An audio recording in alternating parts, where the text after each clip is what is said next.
जितना फास्ट तरीके से कलकत्ता पुलिस ने मूव किया और उसी हिसाब से जो भी एक्यूज है उनको अरेस्ट किया, तो it's a very good step, अच्छा ही लगा। पीड़िता ने जब जाके एफआईआर लॉन्च किया या एफआईआर जाके जब दर्ज किया, उसके बेसिस पे जो मैटर सामने आया कि ये क्लियर कट एक चीज है जो गैंगरेप है। और जो होगा इतना हम आपको एश्योर कर सकते हैं कि लास्ट साल आप लोगों ने देखा था आरजीकर इंसिडेंट, इस बार ये कम से कम इस बार तो नहीं होगा। अगली हियरिंग में क्या होगा वो कल मालूम चल जाएगा सभी लोगों को, क्योंकि देखिए जितना फास्ट तरीके से कलकत्ता पुलिस ने मूव किया और उसी हिसाब से जो भी एक्यूज है उनको अरेस्ट किया, तो it's a very good step, अच्छा ही लगा। अगर इंसिडेंट की बात करें गैंगरेप की, तो क्या क्या ऐसा आया था जिसके हिसाब से आप लोगों ने एक्ट लगाए हैं और क्या इसकी सजा हाईएस्ट से हाईएस्ट? देखिए हम लोगों ने कोई एक्ट नहीं लगाया, पहली बात है। पीड़िता ने जब जाके एफआईआर लॉन्च किया या एफआईआर जाके जब दर्ज किया, उसके बेसिस पे जो मैटर सामने आया कि ये क्लियर कट एक चीज है जो गैंगरेप है।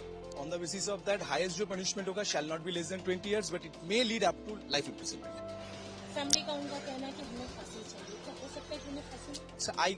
I can not comment about that, क्योंकि देखिए मैटर तो अभी सब जुडिस मोड पे है, तो ऑफिशियली मैं इस पे कोई कमेंट नहीं कर सकता। बट जो होगा इतना हम आपको एश्योर कर सकते हैं कि लास्ट साल आप लोगों ने देखा था आरजीकर इंसिडेंट, इस बार ये कम से कम इस बार तो नहीं होगा। एक्यूज जो है आप उसके बैचमेट भी हैं, आपको लगा था कभी कि वो इस तरह? नहीं, मुझे ऐसा कभी नहीं लगा। मतलब क्यों हुआ, कहाँ से हुआ, कैसे हुआ मुझे मालूम नहीं, बट मुझे कभी नहीं लगा। उसकी एक्टिविटी की बात नहीं, बहुत देखिए उल्टा साइड भी दिखाना बहुत इंपॉर्टेंट होता है। सब लोग दोषी ये कर रहा है, वो है, ये है, लेकिन असल में देखेंगे he was a very helpful person to some extent. आज किया है तो definitely he is guilty, no doubt about that. जब अगर गिल्ट प्रूव हो जाए तो उसका जो सिचुएशन होगा एकदम टाइट हो जाएगा, लेकिन मैंने ऐसा कभी कुछ नहीं देखा। आप दोनों को ही अच्छे से जानते हैं। बहुत अच्छी देखिए, पीड़िता जो है मेरे स्टूडेंट भी है, पहली बात, और जो एक्यूज है वो मेरा बैचमेट भी है। हाँ, लास्ट 2-3 साल से उतना अच्छा कांटेक्ट तो था नहीं, उतना मतलब बातचीत नहीं होता, लेकिन मालूम था।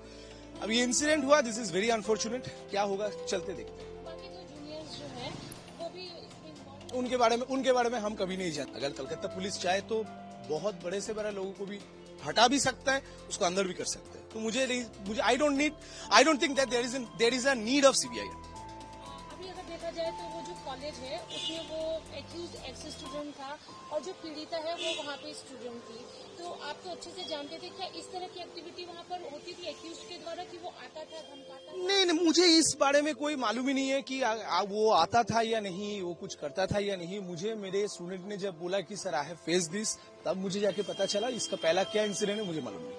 जो एफआईआर में जो चीजें लिखी गई है काफी लॉन्ग में लिखा गया है, बहुत कुछ ऐसा लिखा है जो कि दहला देने वाला है।